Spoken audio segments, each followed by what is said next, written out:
Welcome back. You're watching the Breakfast Show, and now it's time for the press segment.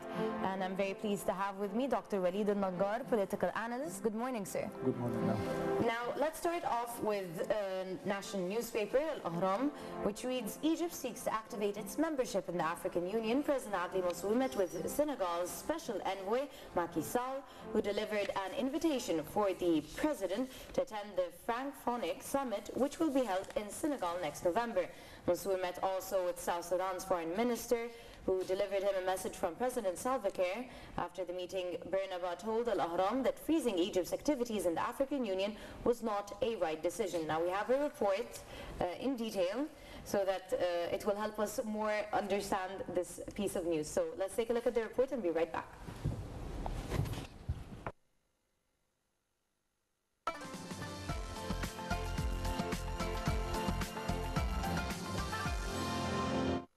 South Sudan's Foreign Minister Bernabé Benjamin said on Monday that he discussed with President Adli Mansour the fields of investment in South Sudan. During a press conference after his meeting with the president, which was attended by Foreign Minister Nabil Fahmy, South Sudan's Foreign Minister said that he delivered a message from President Salva Kiir to President Mansour. Bernabé added that the message tackled the latest developments in South Sudan. He also said the meeting tackled means of boosting bilateral relations in the fields of health, investment, and agriculture, as well as Egypt's role in the UN peacekeeping force in South Sudan. Bernabé asserted that the Nile River should be a source of cooperation between the basin countries rather than a source of dispute. Meanwhile, Egypt and Uganda signed a protocol of technical cooperation in which Egypt will offer Uganda a grant to dig 75 wells of drinking water that will serve around 250,000 people. According to the grant, Egypt will also offer courses for Ugandan cadres in the area of water resource management.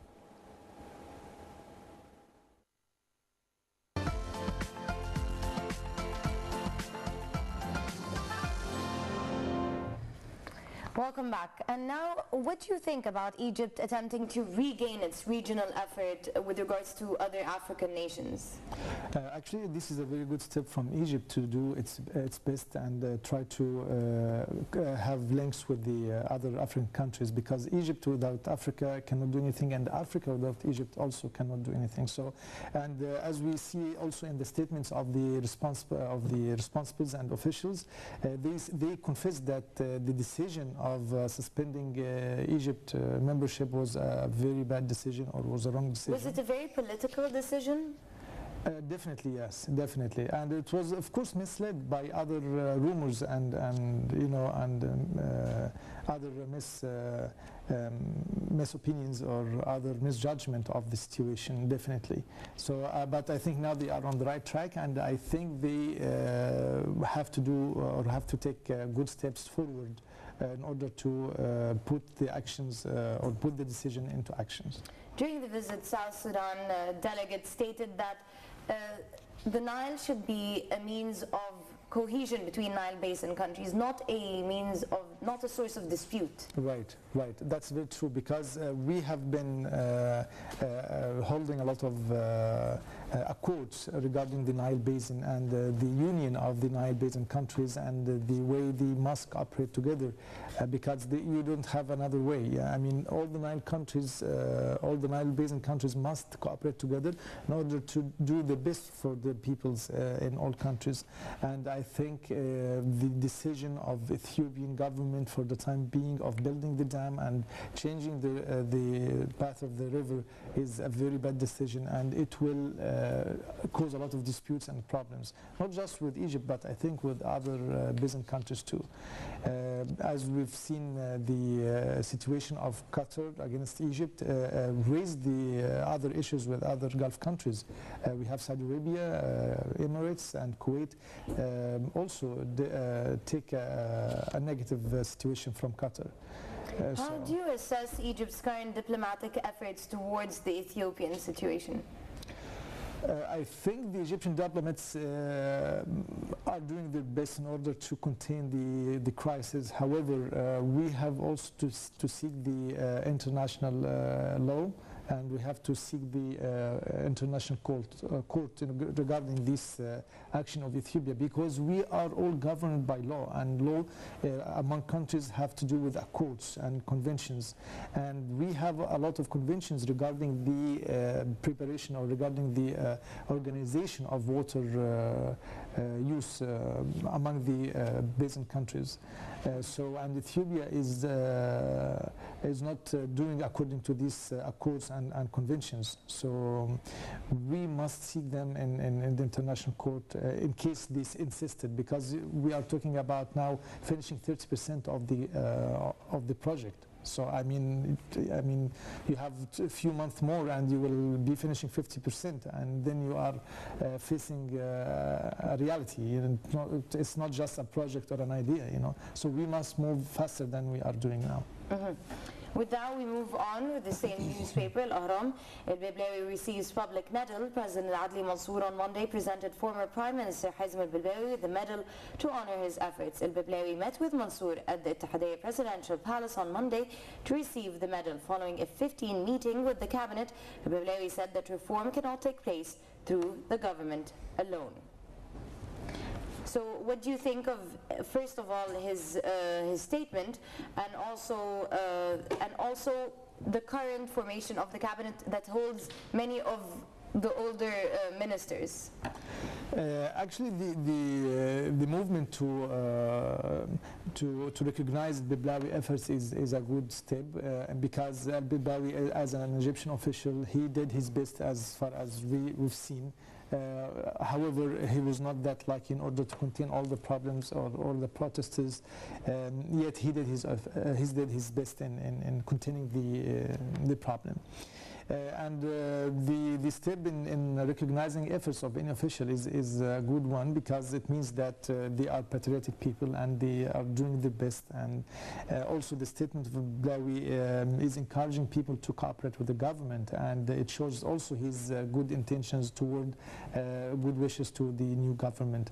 And we also notice that the changes in the new government is not much as we expected. Most of Biblawi's ministers. Exactly. So it's not a big change. It's interesting, even calling them the new government. Exactly. So I mean, we are talking about only the head, who was the Mr. Biblawi, and a few other. Do you think it's a good thing they haven't made such drastic changes so that? Actually, ma'am, it is a double sword. In one hand, you are talking about people who already got some kind of experience and already started to study the situation and recognize the avenues in their ministers and their agencies. This is on one hand. On the other hand, we are talking about people who could not really deal with the reality in their institutions. So we would say, if we have other new faces who are competent enough to do their best, then this would be much better. So we really have to balance between the two opinions. And I think for the time being and for the critical situation Egypt is passing through, too much changes would not serve the goals of the current period. With that, we move on. General Abdel Fattah al-Sisi, celebrating the Martyrs' Day, is rooted in Egyptian military principles. For his Deputy Prime Minister, Minister of Defense, Marshal Abdel Fattah al-Sisi, said that the relation between Egyptians and their armed forces are based on mutual respect. Sisi's statement came during his honoring of the martyrs' families and veteran warriors in the occasion of the Martyrs' Day. When are we to expect General Abdel Fattah al-Sisi to state that he will be officially running for president? What is taking the delay?